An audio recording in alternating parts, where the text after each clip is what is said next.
One of the most famous outfits in American history is Jacqueline Kennedy's infamous pink suit, worn on November 22, 1963, the day her husband, President John F. Kennedy, was assassinated.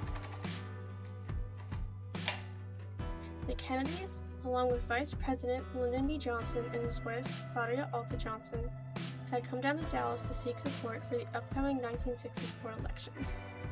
On November 22nd, they had a 10-mile-long motorcade through downtown Dallas.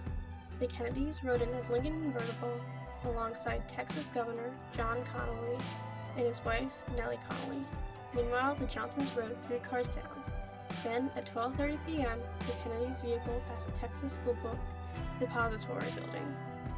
Lee Harvey Oswald allegedly shot JFK 3 times from the 6th floor.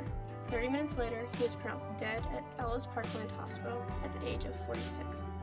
At 2:39, Lyndon B. Johnson was sworn in with 30 people, including Jackie, witnessing this. This happened on Air Force One as it sat on the runway of Dallas Love Field Airport. 7 minutes later, the presidential jet took off for D.C. On November 22, 1963, Jackie Kennedy was wearing a pink Chanel suit. She had actually worn the suit multiple times before the assassination.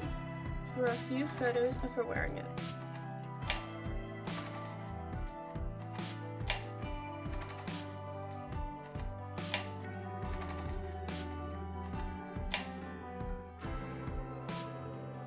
It was also one of her husband's favorites, and she was wearing it because John had asked her to. Her outfit consisted of a matching jacket and skirt, both made of a woven tweed fabric called boucle.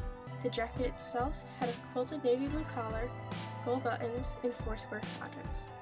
She also had a pink pillbox hat, white gloves, stockings, a bracelet, black kitten heels, and a purse that I believe is a Chanel design. The suit Jackie wore was one of Coco Chanel's famous designs. Chanel's 2- to 3-piece suit design was originally created in the 1920s. She made her suits out of tweed, which at the time was considered sporty, masculine, and inelegant. Using colors, such as the pink on Jackie's suit, materials, and textures, she feminized the tweed. However, the suit didn't really catch on until the 1950s. The reason why the suit caught on is that in 1947, Christian Dior came out with his iconic new look, and Chanel hated it. Chanel was known for using boxy and boyish shapes to create elegant yet comfortable clothes, the opposite of Dior's new look. Dior doesn't dress women, he upholsters them, said Coco Chanel. So in order to give women a comfortable alternative to Dior, she reintroduced the suit, which became hugely popular. Sometime after 1954, Chanel added the suit's typical gilt buttons, braidings that outlined and reinforced the hems, cuffs, and its labels. Jackie Kennedy was known for loving Chanel designs. However, as the First Lady, she was expected to support American businesses. So even though the suit was a design from Chanel's Fall/Winter 1961 collection, it was fit and sewn by a high-end Manhattan boutique called Chez Ninon. The boutique was known to have remade several other designs for Jackie. Here are a few photos.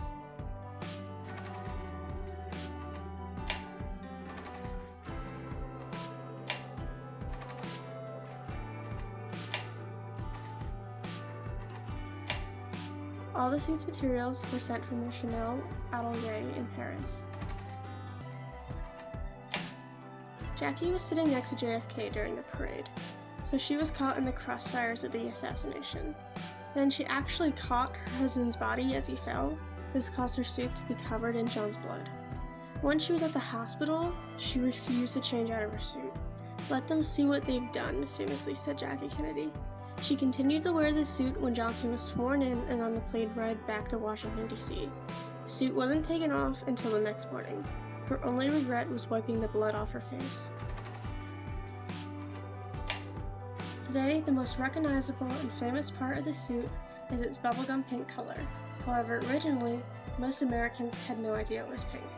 The public first saw Jackie's suit when it was in photos and videos of Lyndon B. Johnson being sworn in, and because it was 1963, all the photos and videos were in black and white. I'd also imagine that the public was in so much panic and shock that even if the videos were in color, a pink suit would be the last thing they'd notice. It was on November 29, 1963, when Life magazine published colorized photos for a memorial issue dedicated to JFK, that America would first see the famous suit in its raspberry pink. Although many items from the assassination are on display in museums, nothing that Jackie wore will be on display for at least 100 years. It's unknown to the public where her pillbox hat and gloves are, because they were, quote, lost in the chaos of the day. The rest of the pieces, the suit, stockings, purse, shoes, Jackie wanted to preserve. So, in 1964, she put them in the National Archives. However, the Kennedys still own the suit. That was until 2003, when Caroline Kennedy, Jackie's daughter, donated it to the National Archives with the request that it wouldn't be shown for 100 years. This was to prevent any, quote, undignified or sensational use of materials, such as public display, or any other use which would tend in any way to dishonor the memory of the late president or cause unnecessary grief or suffering to the members of his family. In 2103, the Kennedys will reconsider if they want the suit on display. For now, the suit is in an acid-free and custom-made box that is temperature and humidity controlled, located in the National Archives and Records Administration's College Park faculty in Maryland. Thank you so much for watching. I know this is kind of short video, at least what I watch is normally longer than this. Making YouTube videos is a lot harder than I thought. 2 hours of research only for it to be a few minute video. But thank you for reaching to the end. This is my first video. I'm going to try and post more, but I'm really busy and this takes a long time to make these videos, so we'll see how often I post. Thank you.